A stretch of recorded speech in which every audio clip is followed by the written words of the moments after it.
All right, guys, it's Brad with College SportsCast, and John and I are here to do the weekend wrap-up show for Week 9.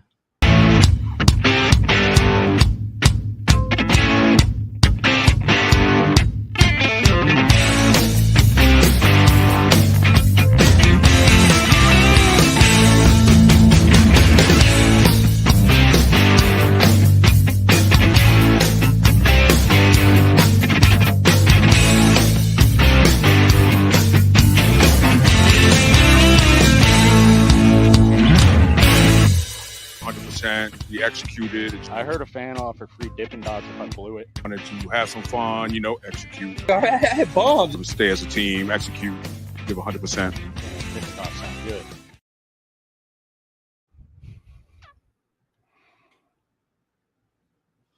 All right, guys, welcome back. It's Brad with College Sportscast, and we are here to do Week 9 already for college football this year for our weekend wrap-up show.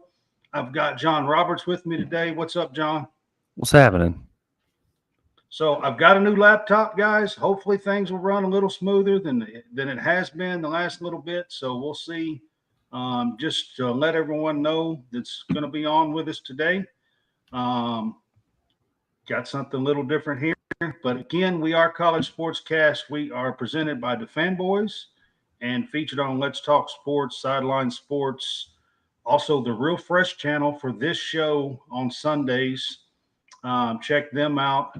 And I do stuff for Stadium Rant. And also you can check us out on WSBN TV channel 30. All right, man. So what was your big take, I guess, from the games yesterday, John? One, let's see. We had some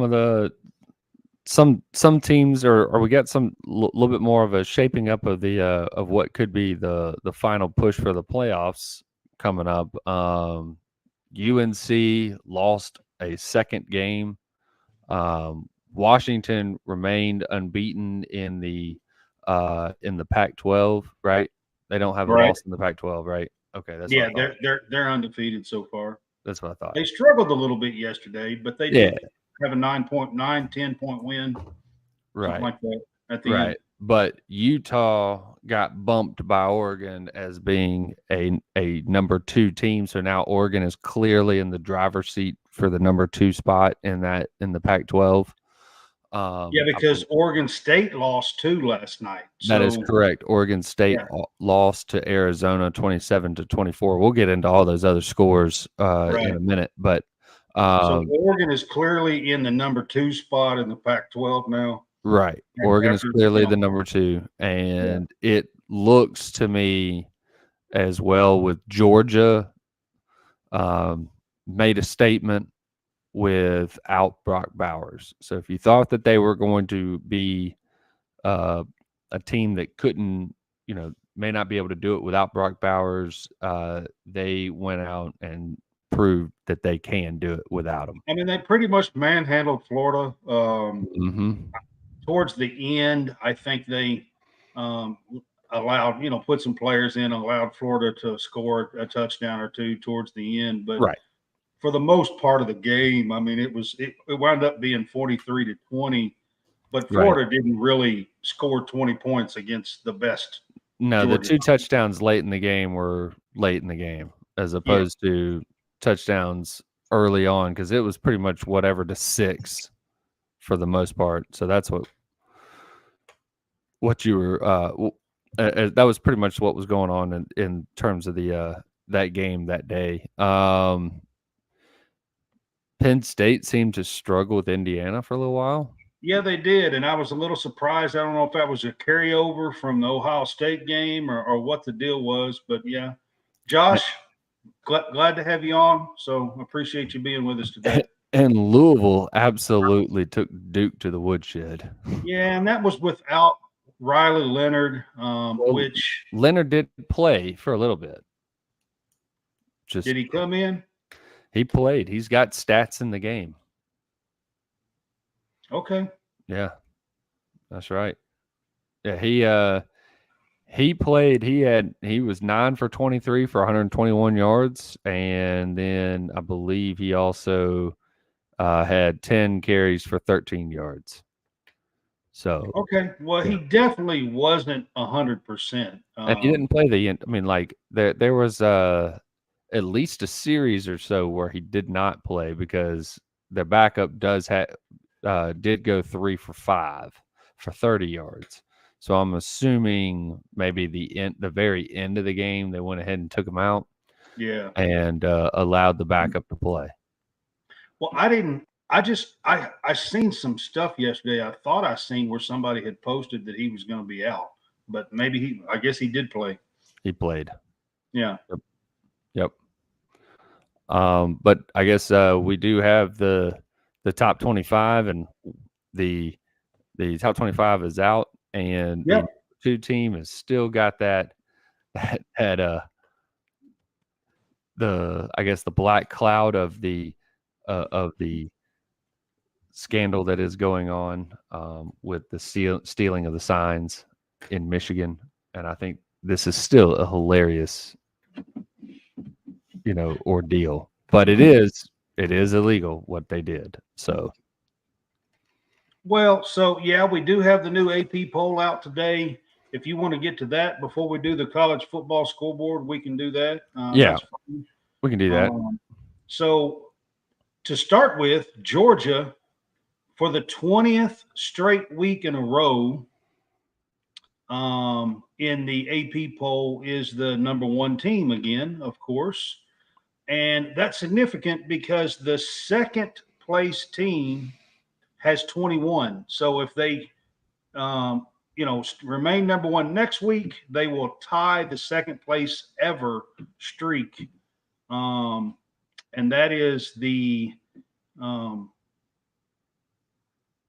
Miami teams, I believe. I can't remember. It's either the USC teams with Reggie Bush. One of them's 33 and one of them's 21. And I can't remember off the top of my head. I've said it 2 or 3 times on here the last couple of weeks.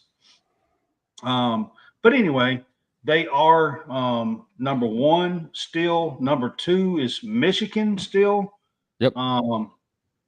Michigan was off this week. They had a bye week.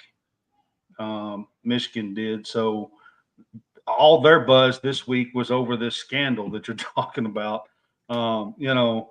So, with Harbaugh and Michigan and investigations and, all this stuff, that's been their buzz this week. Oh, yeah. So number 3, I think, is still Ohio State. I'm trying to get my thing to come up, and it's not come up. Number 3 is Ohio State. Number 4, you got it? Go ahead, because I ain't got mine. Number 4 is Florida State. They also did really well this weekend. Number 5 is Washington, and none of these were any movement here. Number 6, there was movement at number 6. Oregon jumped 2 spots from number 8 to number 6. Texas remained at number 7. Alabama jumped 1 spot from number 9 to number 8. Penn State jumped 1 spot from number 10 to number 9. Oklahoma fell to number 10 after the loss.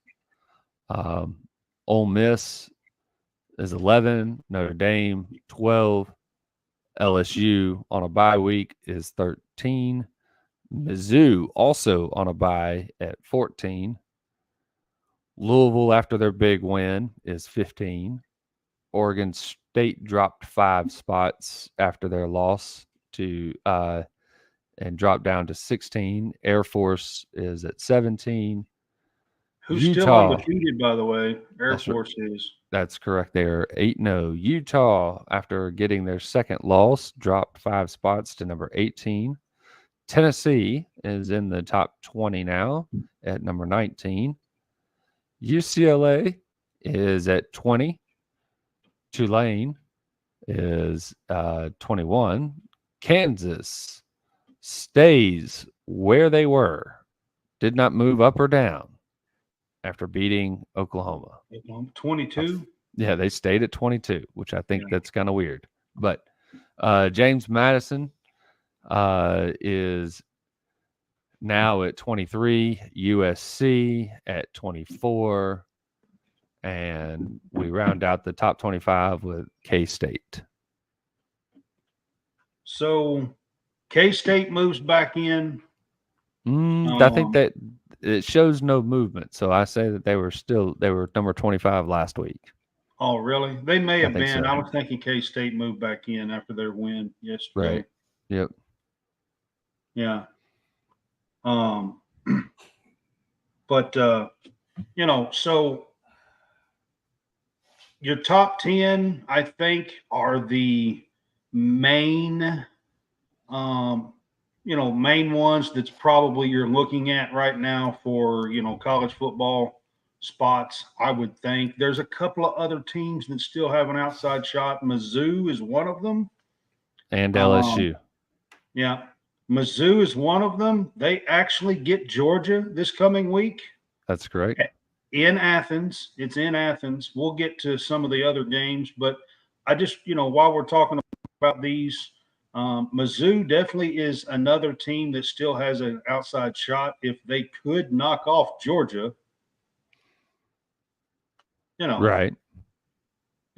So I'm not saying they will, guys, not at all. I'm just pointing out the facts that they have a shot is all I'm saying.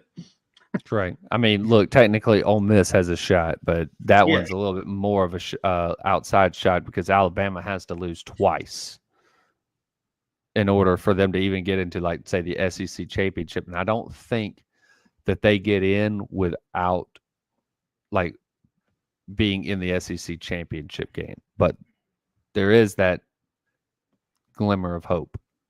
So Ken Muss is with us. He says he was at the cocktail party yesterday.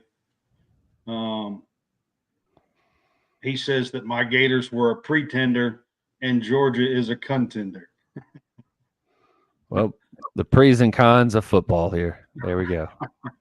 Yeah. Just had to throw that in there because Ken was with us and was talking about it. So, just so y'all know, I am paying attention to this game today.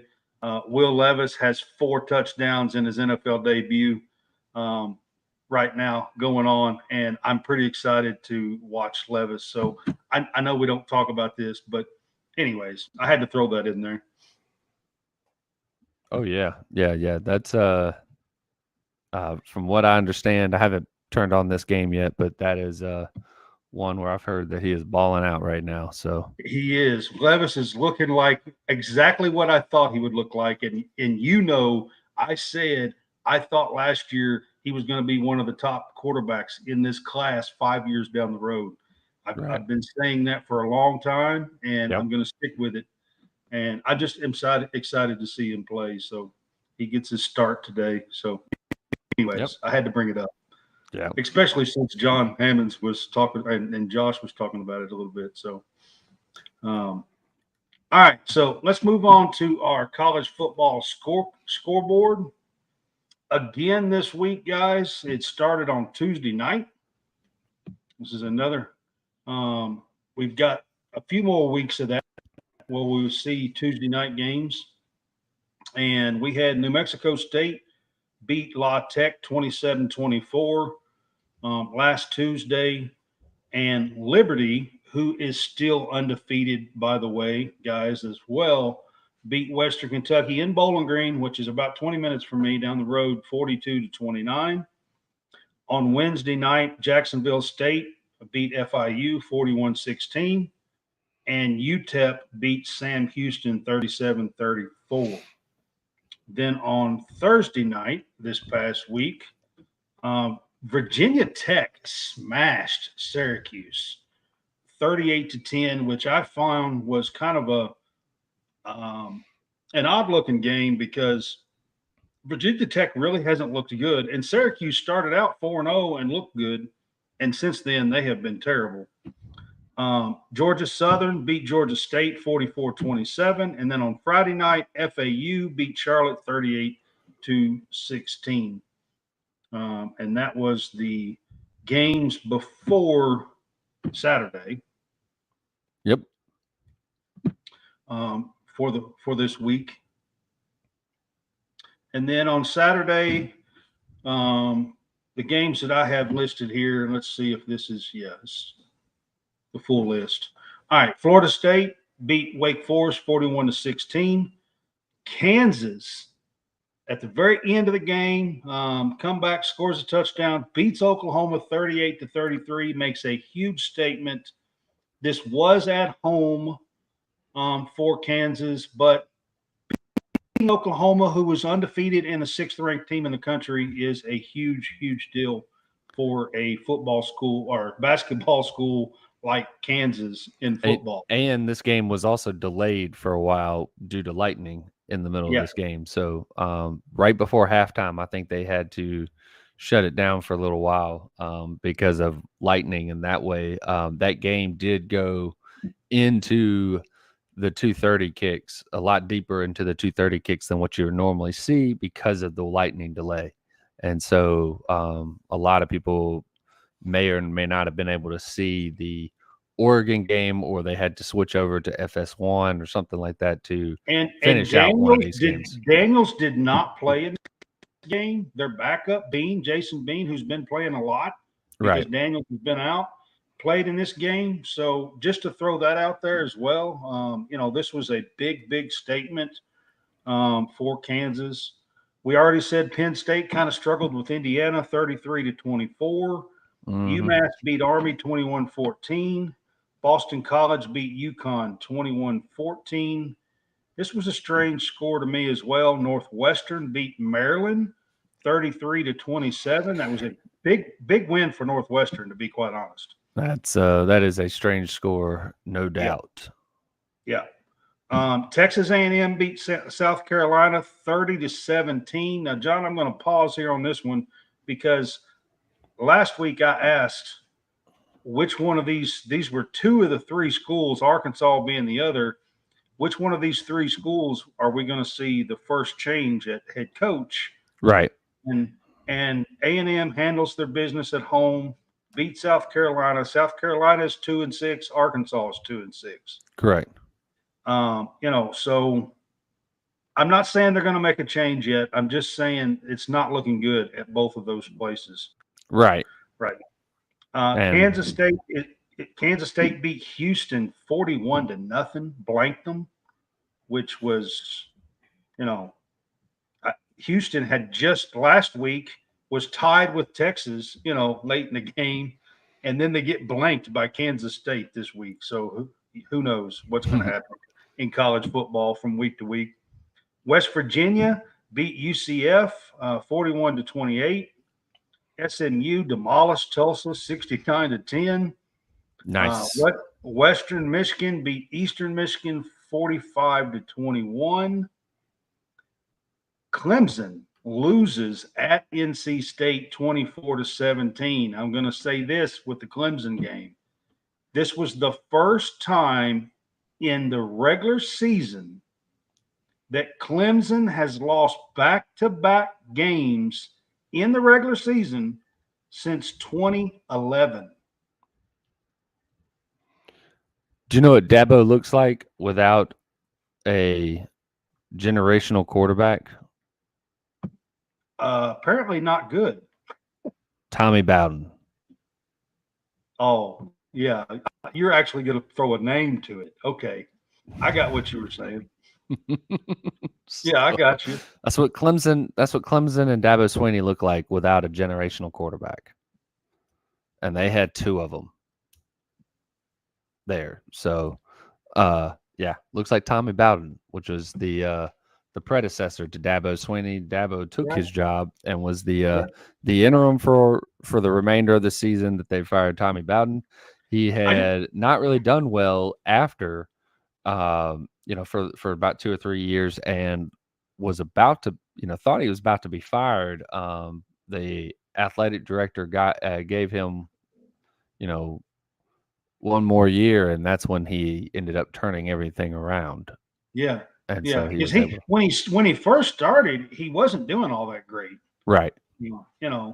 First couple of 2 or 3 years, and then he turned it around. And just so you guys know, I'm just telling you, this is the first time back-to-back losses in the regular season. I'm not talking about championship games and all that kind of stuff, bowl games and stuff like that, since 2011.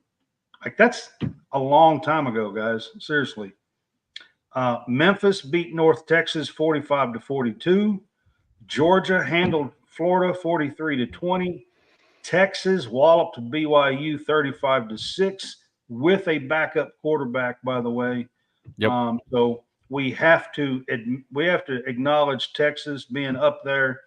They played with Malik Murphy as their quarterback, first start ever in collegiate football, and handled his business and beat BYU 35-6. It was at Texas at home, but still, Oregon also won 35-6 over Utah, which was a big statement for them At Utah. as well. At Utah, yes, a huge statement for Oregon. Pittsburgh demolished. Notre Dame demolished Pittsburgh 58-7. How did Louisville lose to Pittsburgh? Seriously. It's a great question. Do not know how Louisville lost to Pittsburgh. How did they lose to Pittsburgh? Like, seriously, I don't understand that one. Speaking of Louisville beat Duke 23-0. Auburn, your Auburn Tigers beat Mississippi State 27-13 yesterday. That they did. Minnesota beat Michigan State 27-12. Nebraska, who looks like they might be closing in on a bowl game, beat Purdue 31-14. Miami struggled with Virginia, but pulls out a field goal win in overtime, 29-26. Amazing. Iowa State beats Baylor 30-18. UTSA over East Carolina 41-27. App State over Southern Miss 48-38. Miami of Ohio beats Ohio 30-16.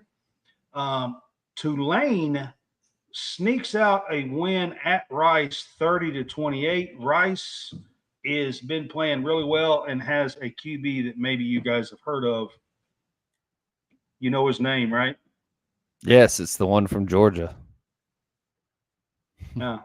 And they've been playing pretty well, actually, down there. So Tulane, who I think, are they still undefeated as well?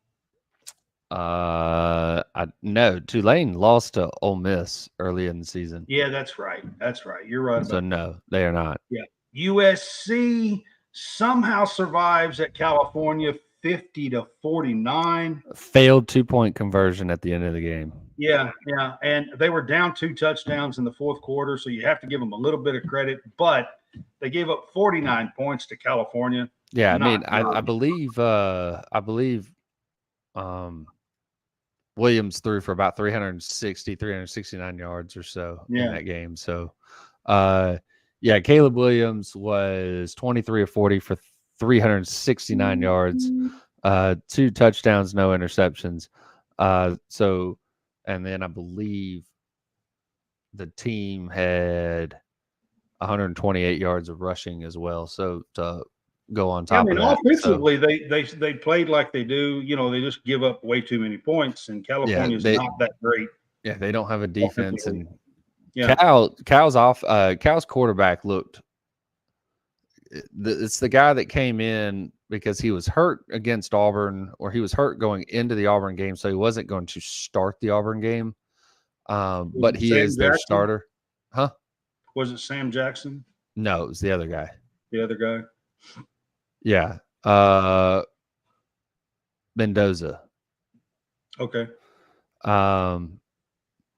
And he went 25 for 39 for 292 yards, 2 touchdowns and an interception. And I believe Cal ran all over USC by rushing for 235 yards as a team. And Jaden Ott, who is a beast, ran for 153 of those yards. So, yeah. Yeah. So, USC, exactly what we've been saying on our show, they're not a contender because they have no defense whatsoever. Arkansas State beat UL Monroe 34-24. Louisiana beat South Alabama 33-20. Boise State beats Wyoming 32-7 at home. Wyoming is a really good team. That's an impressive win for them. Coastal Carolina at home beats Marshall 34-6. That's an impressive score as well for them. And Washington struggled a little bit, beat Stanford 42-33. Air Force 30, Colorado State 13. Kentucky 33, Tennessee. Or I wish that was the right score. Reverse. I wish that was the right score. I'm sorry. Tennessee 33, Kentucky 27.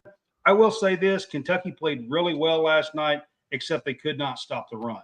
So they were throwing the ball all over the yard. Leary had 373 yards. Couldn't really stop the run there. And they could not stop the run last night. But Leary looked really good. I put that up for you there. He says Freeze has a bright future with Auburn. Yeah, I think and Ken, you're right. It is JT Daniels. That's the quarterback that I was talking about. Yep. Yeah. Troy beat Texas State 31-13. Ohio State handled Wisconsin, but they struggled for a bit in this game, 24-10. Ole Miss beat Vandy 33-7. UCLA beat Colorado 28-16. Georgia Tech beats North Carolina 46-42 last night. What's going on with North Carolina? They did this last year. They haven't shown a defense. Just when you think they have turned the corner, and they're like 6-0 or 8-0 or something, and you think they've turned the corner, they fall apart. Yeah, the defense sat this one out. That's what happened. The Gene Chizik's defense did not show up at all and allowed Georgia Tech, a team that shouldn't be putting up this kind of yards and this kind of points against you. It did. So that was on the defense. That one's on the defense. The offense played well enough. If you look at the stats and everything like that, shows that you should win the game when you have the kind of stat line that North Carolina had. But when you go look at the stat line on Georgia Tech, the last 2 years, they look the part. They get 6-0, 8-0, whatever, and then all of a sudden they fall apart 2 or 3 weeks in a row. They did that last year too. Right. So they've lost now two weeks in a row, right? Because they've lost to Virginia and Georgia Tech. Two teams that shouldn't beat, they shouldn't lose to. Yeah, they have no business losing to these teams. Right. Whatsoever. Exactly. James Madison beats Old Dominion 30-27 in a close game. And can't go to a bowl game. Yeah. James Madison. Arizona State 38. Washington State 27. Oklahoma State pounds Cincinnati 45-13. Arizona at home pulls out a late victory 27-24 over Oregon State, which was a good win for them at home. Oregon State is a good team. They were, ranked number 11 last week. So Nevada beat New Mexico 34-24. Fresno State in a good game. Both of these were 6-1 teams, beat UNLV 31-24. And San Jose State blanked Hawaii 35-0. That is your full rundown of the college football scoreboard for week 9. Yep. That's it. That's a full rundown for you guys. So right this minute, I am going to let a friend of mine, Howie Fresh, talk to you guys about Dubby Energy Drink. And I just want to shout out our newest partner, Dubby Energy Drinks. Energy drink, you get the powder, you mix it up at home, but it's better than any of that coffee, any of that energy drink you get. There's no crash, no jitters, no angst. They have a patented neural factor. That's the star of the show.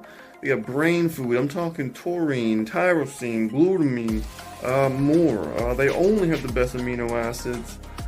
Only the best brain benefiting vitamins. I'm talking B3, B12, vitamin C, much more. I'm also talking 150 milligrams of caffeine, so just like your energy, it gives you that kick There's no sugar, no maltodextrin, no fake colors, no dyes, no fillers, no BS. You can go to w.gg, make sure you use the code REALFRESH, 2 words, code REALFRESH. Get 10% off for your order and support the show. Or if you'd rather just copy paste the link from the description.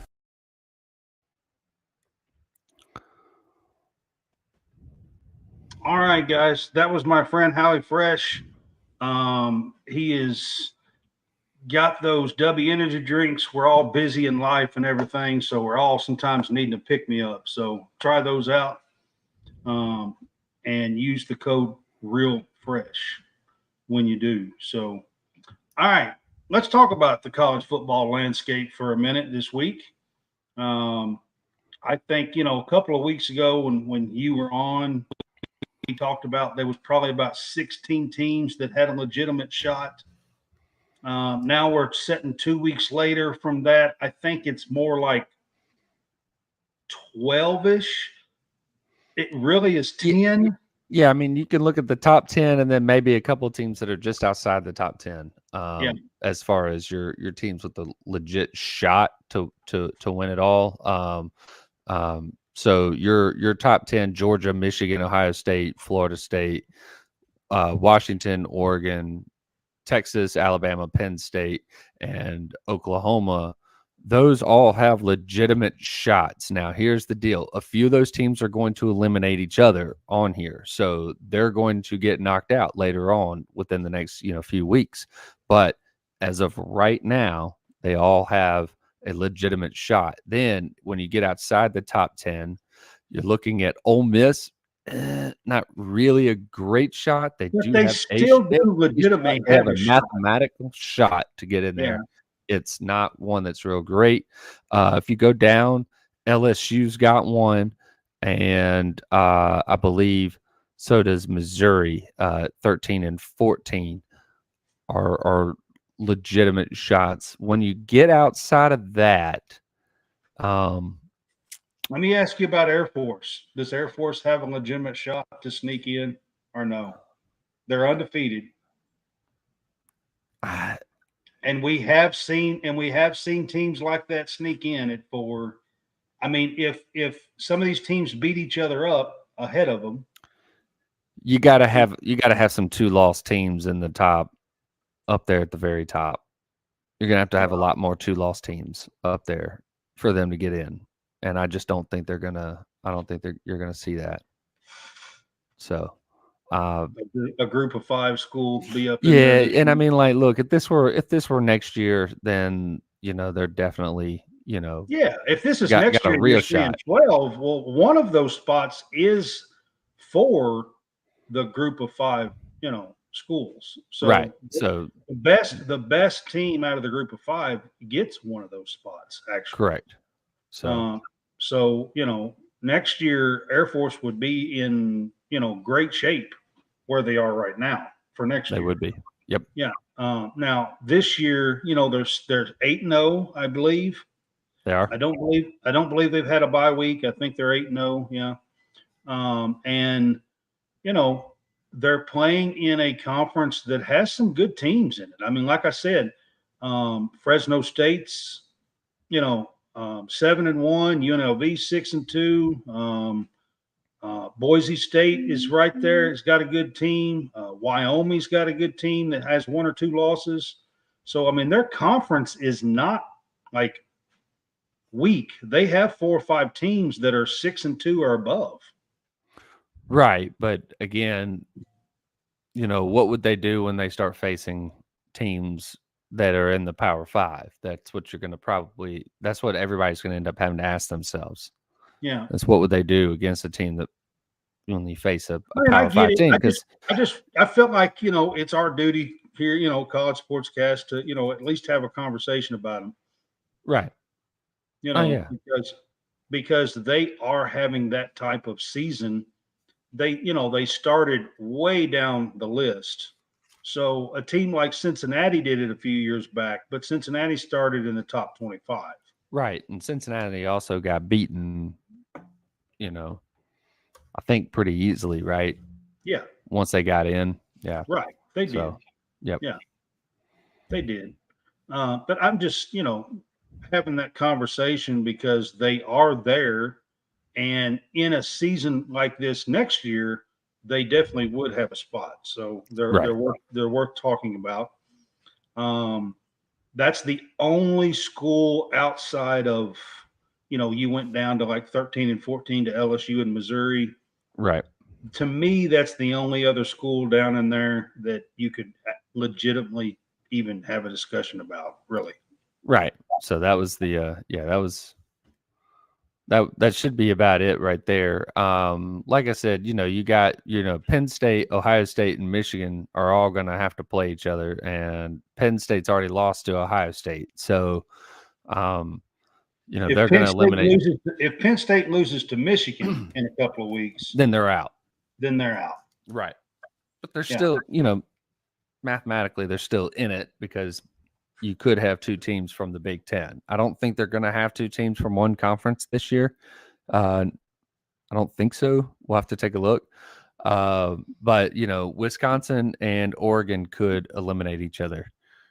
Texas and Oklahoma could eliminate, one or one will get eliminated between Texas and Oklahoma, between Washington and Oregon, between Penn State, Michigan, and Ohio State. Right. Right. I think if Florida State just keeps going, they're going to be in.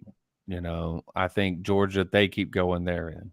And then I think it's the winner of the Big Ten, and I think it's the Pac-12, or Florida State's going to have to compete with the Big 12. You'll have to see if it's going to be Texas, Oklahoma, or if it's Florida State. Because that's going to be your deciding factor. Because I do think that the winner of Washington, Oregon gets in. I'm kind of leaning that way too this year, because the Pac-12, in my book, is the second best conference, probably. I mean, it's a very deep conference, especially. It is. And I just don't see how you can leave them out this year. Right. I just don't see it. I think now, if for some reason and somehow, these next 4 or 5 weeks, the winner has 2 losses. Right. So if Oregon loses again and then wins the conference, then you're looking at that they would have eliminated themselves, and that, Florida State, gets in, and, assuming that they win their conference, which, that's what it looks like. Looks like the ACC right now, North Carolina in their swoon the last couple of weeks, Clemson is falling off the wagon for sure now. Right. You got Louisville that's still there, but they have a black eye with Pitt. They're lost to Pitt, which is like that. That's a black eye. Yeah, that's definitely. But Florida State's got it. Florida State's got a great win. They beat LSU. So, but their conference doesn't do them any favors. No, it doesn't. But Clemson rode those coattails for a while, where they had a bad conference and still got in, and you didn't think that they played anybody.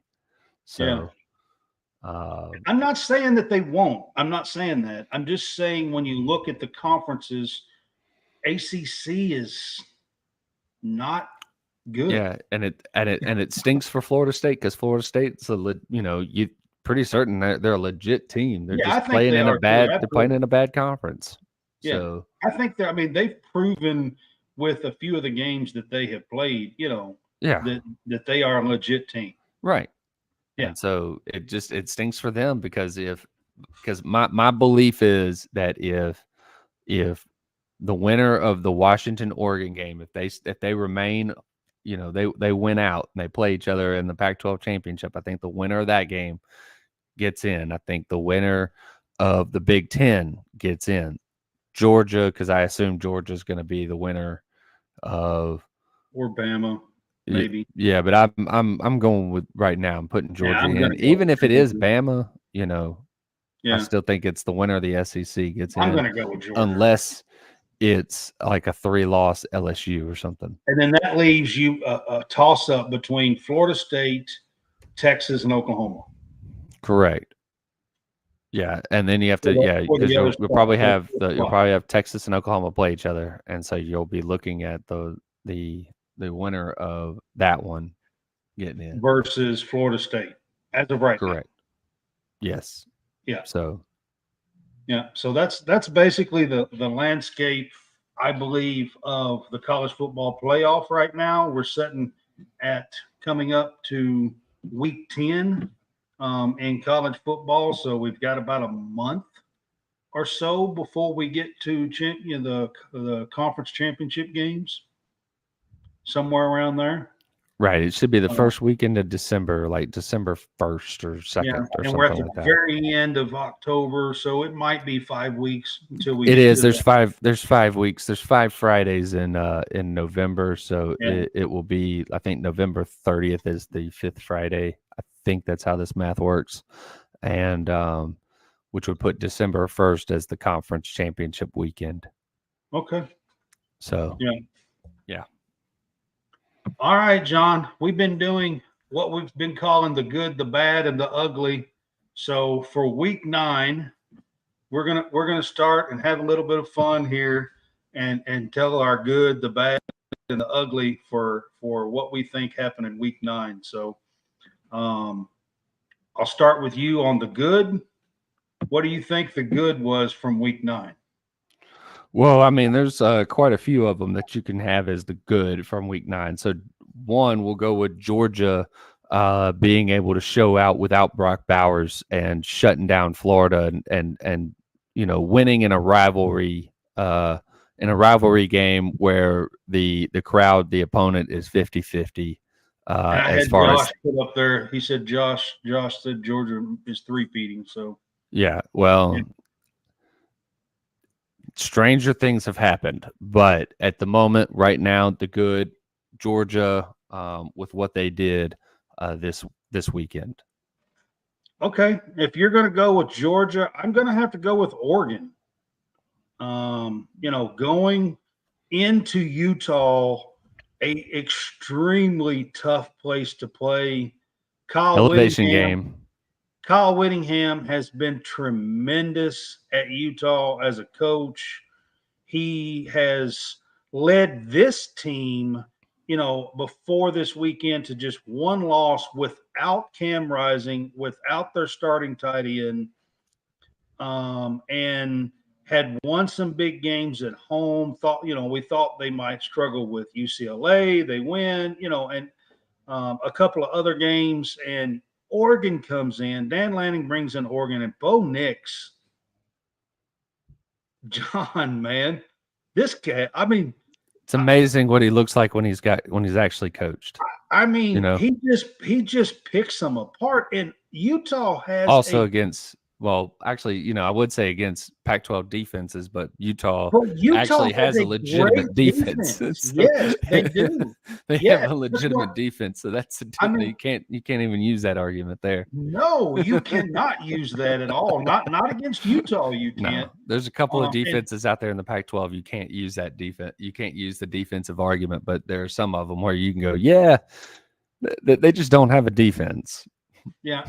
So Ken Musk says that Utah had not lost at home since 2020, and that the Ducks win is very impressive. That's what I'm saying, guys. That's right. I mean, out of all the wins, to me, I think Utah not only getting the win, but going in and kind of manhandling them and beating them 35-6 at home, and Bo Nix looking like he did and kind of picking them apart.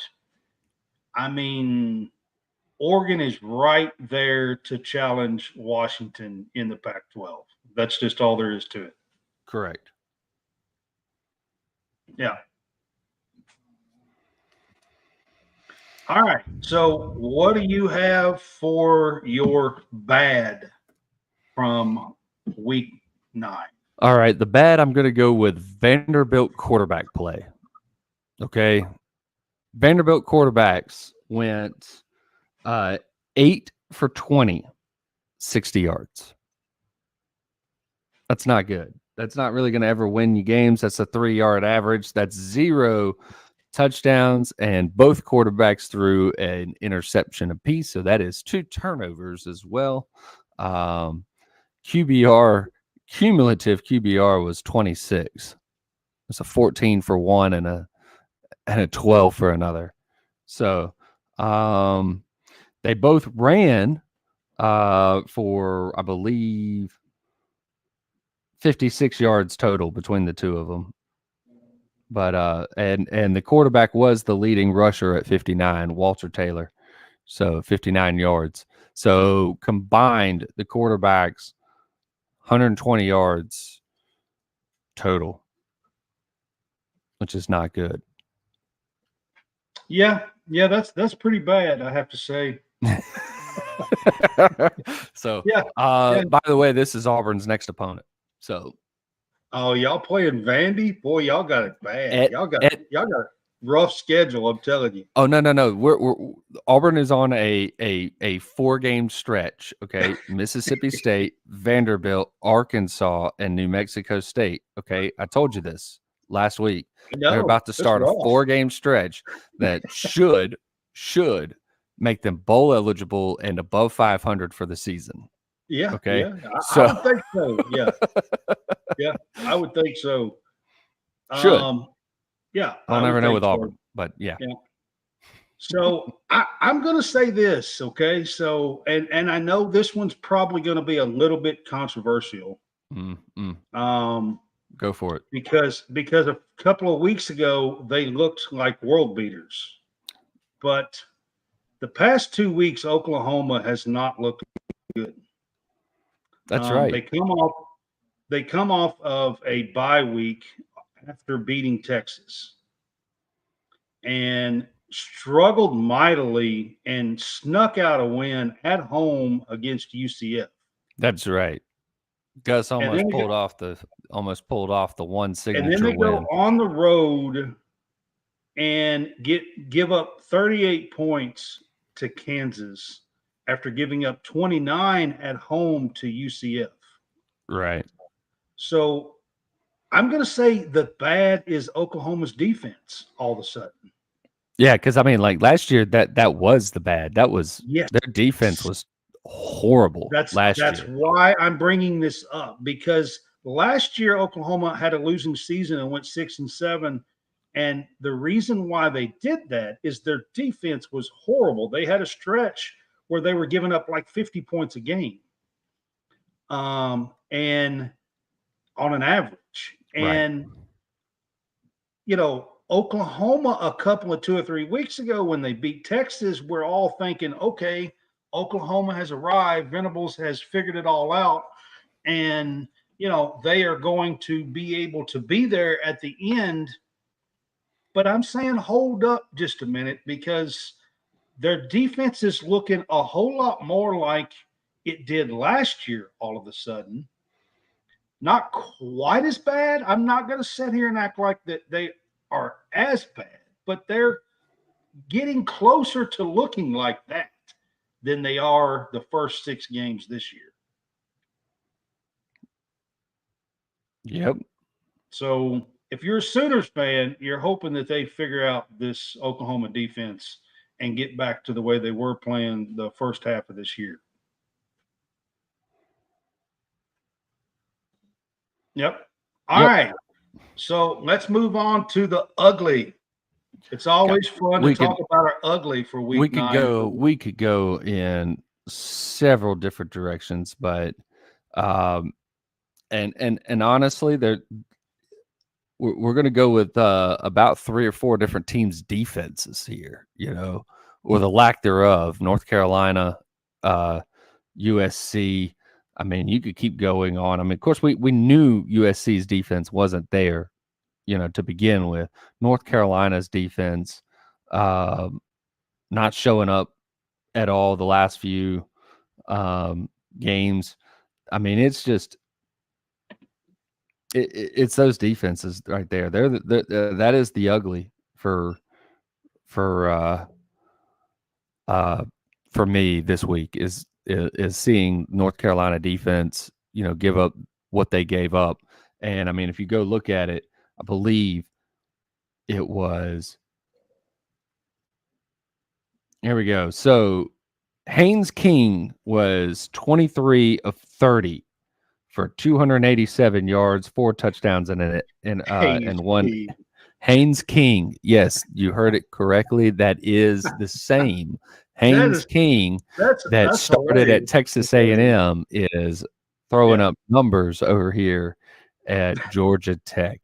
Haynes King, 23 of 30 for 287 yards, 4 touchdowns, 1 INT. Yes. Atrocious. And not only did they throw the ball for 287 yards, but they ran the ball for 348 yards against North Carolina. Okay. So they gave up 287 yards in the air, North Carolina's defense. They gave up 348 on the ground. That's bad. Yeah, that's pretty bad. I have to say, yeah, and that's pretty ugly. That is ugly. You don't win. You don't win too many games. When you give up that. I mean, and they had a shot to win. That's the thing, is they had a shot to win, but they. All right, guys. So I guess what I'm going to go with here is I'm specifically going to talk about Clemson's offense. I was debating whether to even involve Clemson in this one, but I'm going to talk about Clemson's offense. And the reason why I'm going to talk about their offense is in the offseason, they went out and they brought in Garrett Riley from TCU. And there was all this talk that, what a big hire it was going to be. That they were going to infuse some air raid into their offense. And they had Klubnik, a 5-star guy, and they were going to light up the scoreboard. And we're setting 9 weeks in, and they are 4-4. And I'm not even sure that I haven't looked exactly, but I do not think they're averaging more than like 17 or 18 points a game.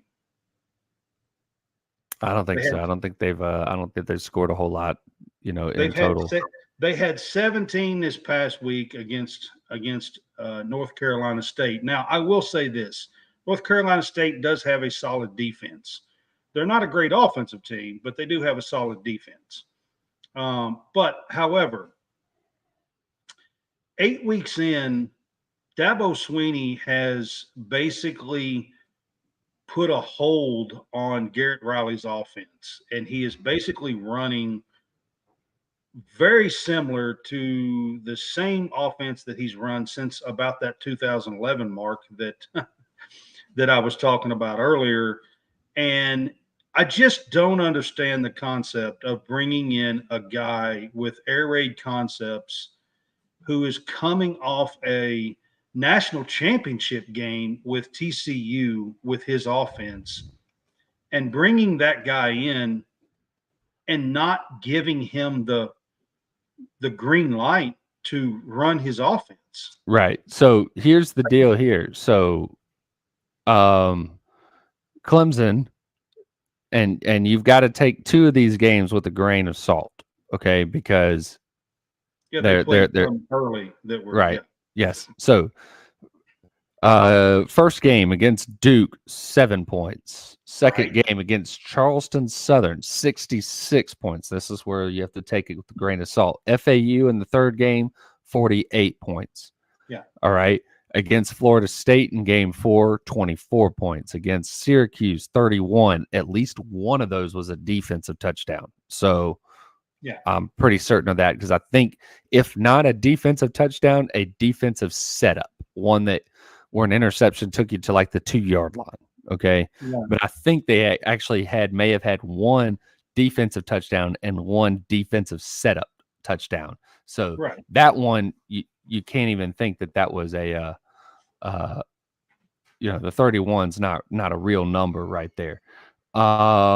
17 versus Wake Forest, 28 win. versus 20 versus Miami, and then 17 versus NC State.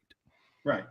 So if you take out the, FCS team that they played, if you take that one out, I mean, honestly, they are struggling mightily on the offensive side of the ball. And Correct. my thing is this, like I said, I just don't understand bringing in Garrett Riley and not flourishing and letting him run his concepts and do the things. I just don't quite understand it. And now that they are sitting at 4-4 and their worst season since 2010, it's pretty ugly in Clemson, South Carolina, right now. So that's my ugly. And like the last couple of weeks, I really can't believe that they have done what, I mean, them and the ACC, between them and North Carolina, they're both of them the last 2 weeks have been pretty darn ugly. Yeah. It's like I said, the ACC is kind of cannibalizing itself, and it's not in a good way. So all right, so quickly, I'm going to let Howie Fresh talk one more time here.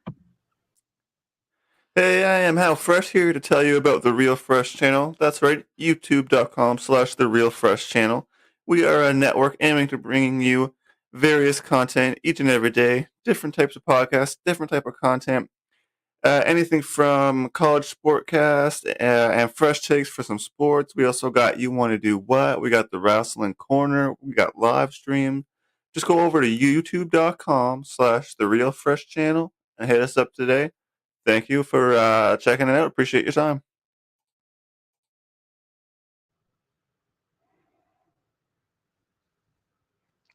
right on. All right, guys. That was Howie Fresh. Check out his channel. We are on there on Sunday nights, and he has lots of other stuff to check out throughout the week, each and every night. So check that out. We're going to do a quick look ahead for, well, it's week 10, not week 9. Correct. I didn't put that up right. Sorry, guys. My brain wasn't adding 1 to 9. So it's really week 10 look ahead, not week 9. Yep. So we have a top 25 matchup of Kansas State goes to Texas. That should be a pretty good game. Kansas State has had a couple of really good weeks the last couple of weeks. So it'll be a good test for them to see going up against Texas. I don't know if Ewers will be back next week or not yet, but we'll find out later in the week. Texas A&M goes to Ole Miss, which should be a good game. A game that you would think would be a good game is Notre Dame goes to Clemson. But, we're just talking about Clemson, so I'm not real sure, if that's going to be a good one to watch or not. Probably not. I'm going to go with it's not going to be a good one. Yeah, right. A top 15 matchup, Missouri goes to Georgia this coming week, and that's going to be a really, really big game for the SEC East. The winner of that game is going to have the upper hand right now, to be honest. Yes. This right here is the battle for number 1 in the SEC East. But I mean, Tennessee still has a role in that as well. They do, but yeah,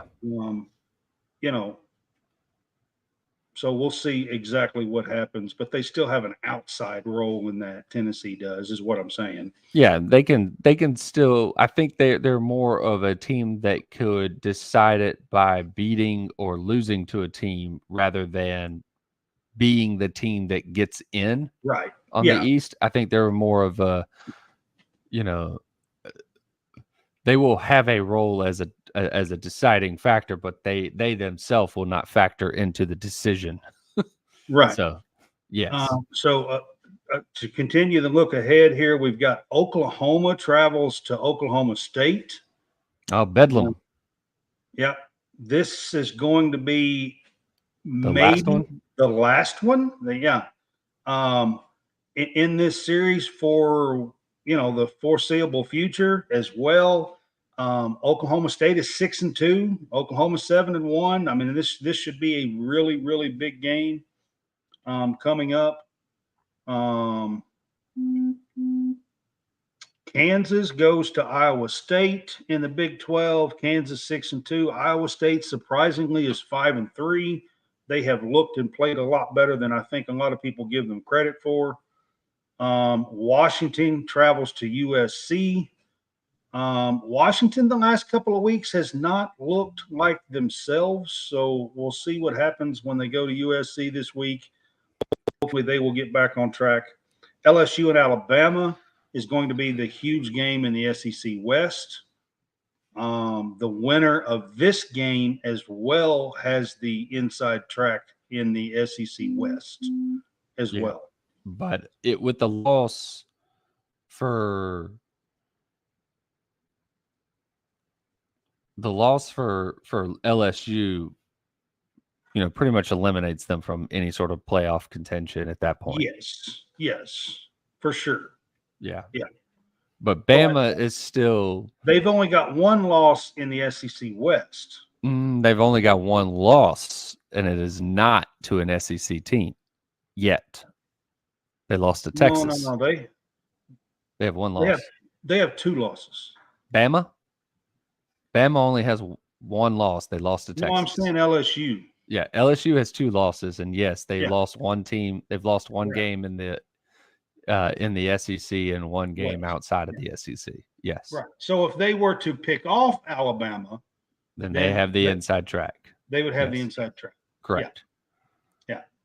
So there's two games in the SEC this week, one in the East and one in the West, that are really big games on who's going to be number one in the East and West. Correct. This coming weekend.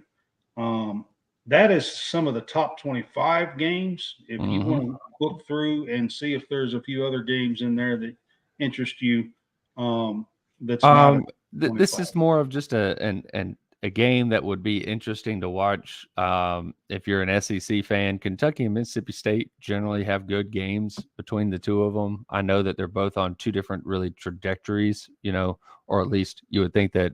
I mean, Kentucky may be on a downslide, and Mississippi State definitely is on a downslide, but Kentucky's a little bit higher up on the hill than Mississippi State.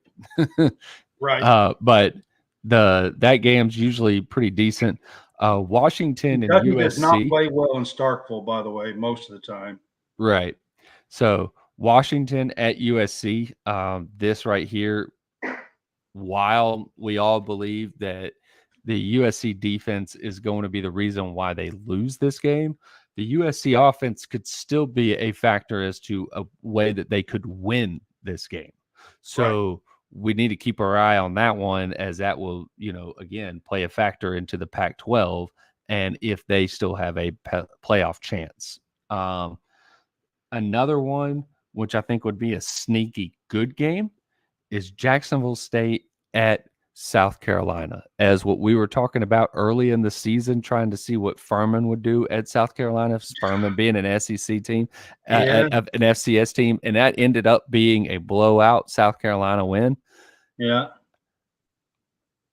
But now South Carolina is lost like 4 or 5 in a row. Right. And they're losing players left and right too. So they don't have a whole lot of players. Their offensive line is weak.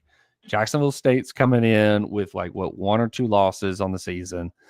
They were predicted to only have 1 win on the season because they have been coming up from the FCS ranks to the FBS ranks.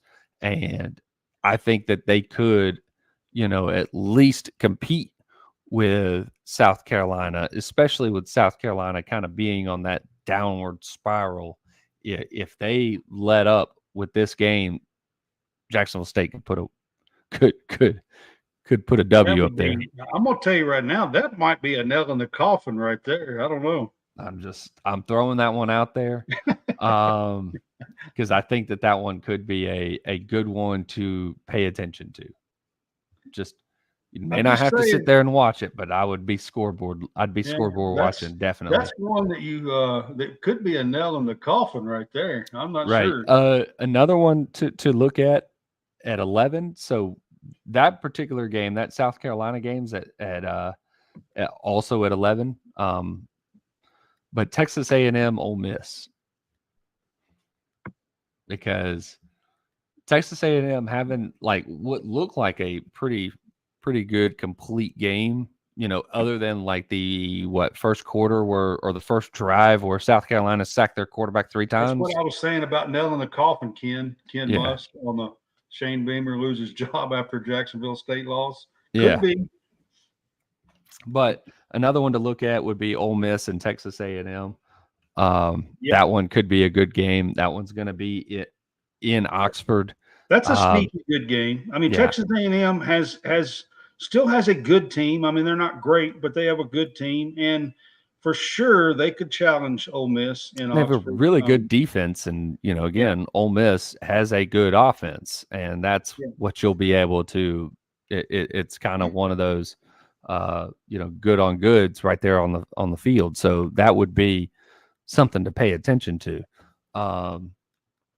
And I think that would be a sneaky good game to watch at 11 a.m. So 11 a.m. you've got Texas A&M, Ole Miss, you've got South Carolina and Jacksonville State, and then later on in the evening, I think you've got the Washington USC game. I think those are going to be the games to kind of pay attention to that aren't top 25 matchups. Right. All right, guys. We appreciate you being with us today. That's going to wrap things up. But before we go, I do want to talk about our affiliation that we have with Home Field. They are a premium licensed collegiate vintage apparel company, and you can check them out. That shirt that John is wearing is one of their Auburn shirts.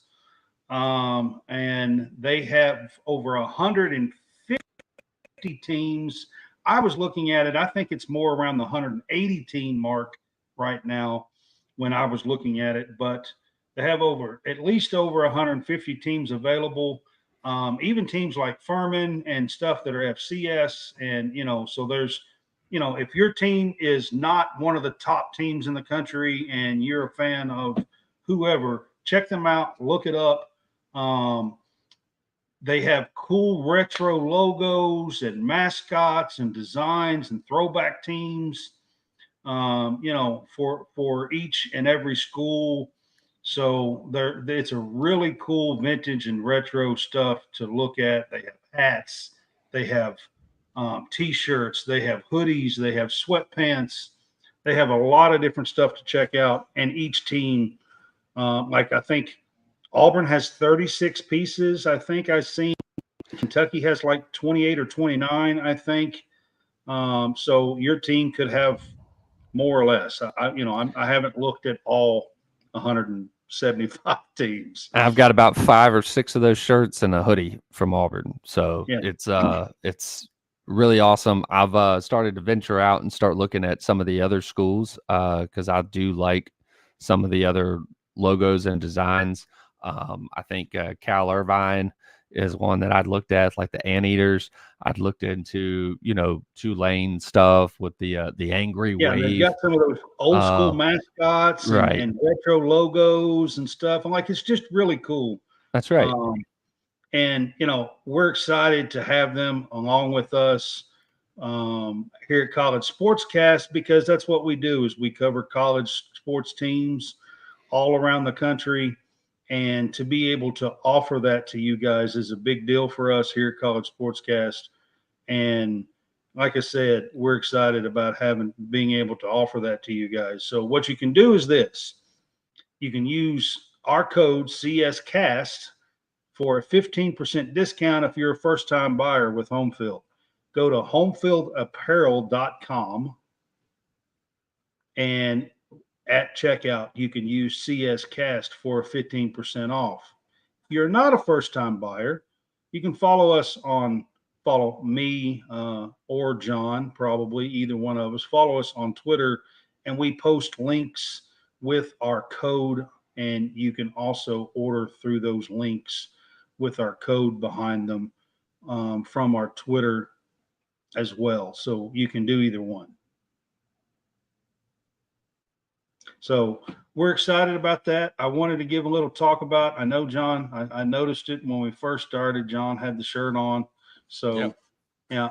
You'll see one from every show. I'll have probably something, because I can cover. If we did 2 weeks in a row, I could have a different shirt on each time and still be. I'm going to have one coming. John's actually going to have another one coming. So basketball one. So it'll be basketball. I've got a couple basketball ones already, and this will be a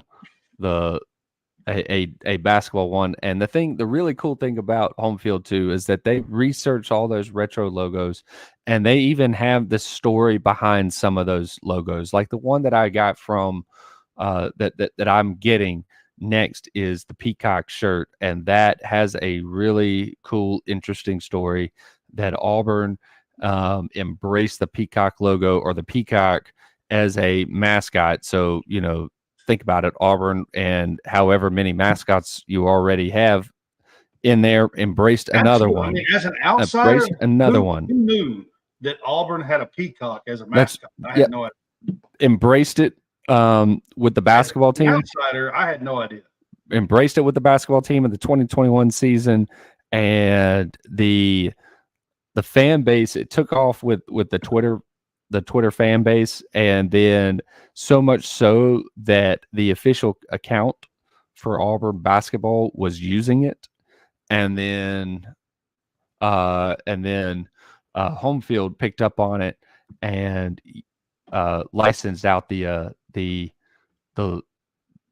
shirt, and it's a really cool shirt. So I'll have it. It's a blue with the peacock right there on it. So it's pretty cool. Yeah. I mean, we still got to get them quite ordered. They haven't looked at my email because it's the weekend. So it'll be a little bit before we get them, but we do have some shirts coming from Home Field, and we're excited about that. Excited about having them with us here at College SportsCast. It's to have those teams and everything, and to do the retro and vintage.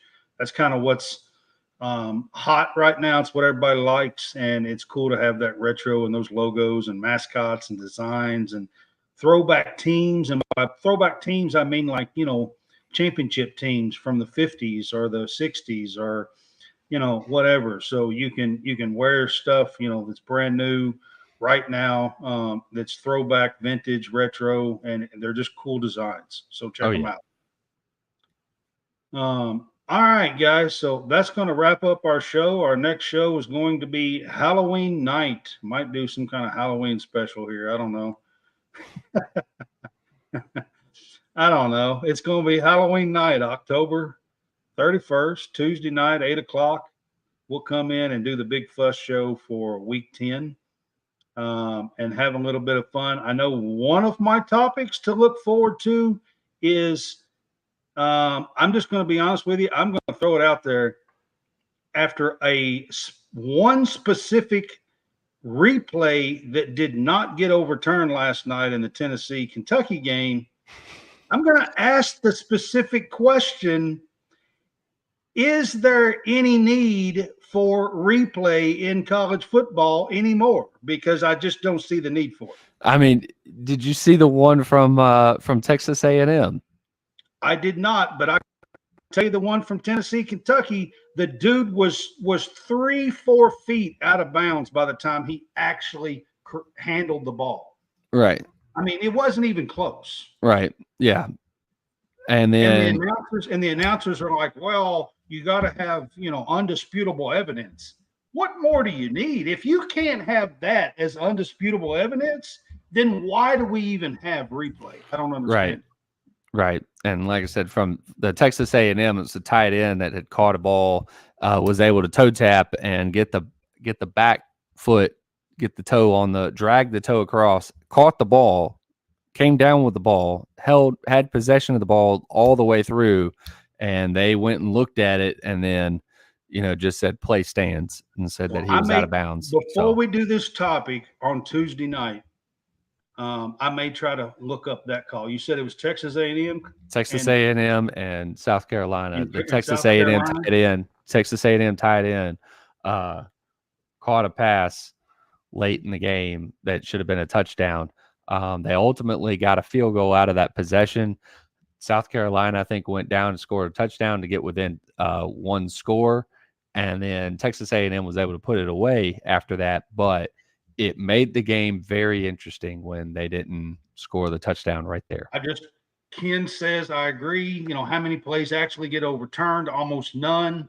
I mean, I don't understand the whole concept of undisputable evidence to overturn. I'm telling you, if you watched the Kentucky-Tennessee game last night, that is, you can't have more evidence than what you can actually see right there. Right. There's no reason to even have replay in the game if you can't overturn something with that kind of evidence. Correct. That's where I'm going to leave it for now, but I am going to look at it. I am going to have a hot topic on Tuesday night about this subject. I just wanted to give you a little precursor to it. So, but for sure, that's going to be one of the topics on Tuesday night. Right.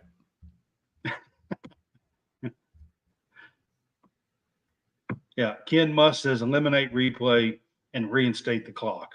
Great idea, Ken. Great idea. Absolutely great idea. 100%. All right, guys, that's going to wrap up our show here, College SportsCast, for the weekend wrap-up show, Week 9. We appreciate you being with us, and we will see you on Tuesday night.